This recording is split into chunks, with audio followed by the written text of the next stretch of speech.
आज 11:30 वाजता जनशताब्दी एक्सप्रेसने मुंबईकडे हजारोच्या संख्येने नांदगाव तालुका, येवला तालुका व मालेगाव तालुक्यातून बांधव कूच करीत आहे।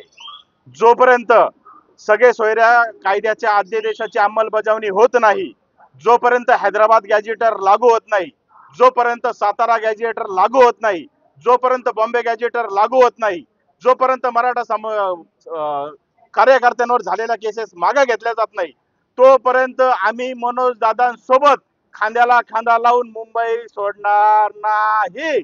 एक मराठा, अरे तुमचे आमचे नाते काय? जय शिवराय।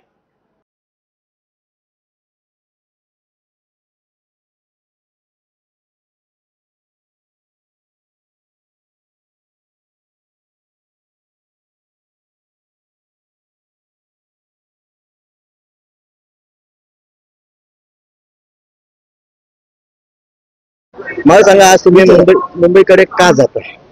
मुंबईकडे का जाता असा प्रश्न विचारण्याच्या ऐवजी मला आपल्या मीडियाच्या माध्यमातून आपल्याला विचारायचं आहे की 2018 पासनं 2019 पासनं आमचं जे मराठा समाजाच्या आरक्षणाविषयी जे आंदोलन मनोजदादा जरांगे यांनी हातात घेतलं, त्यावेळेस प्रत्येक राजकीय पक्षांनी डाव खेळला। मनोज जरांगेंच्या साध्या स्वभावाचा त्यांनी फायदा घेतला आणि आम्हाला मुंबईला बोलून आम्हाला रिकाम्या हाताने आमच्या कपाळाला काळा गुलाल लावून त्यांनी आम्हाला वापिस पाठवलं।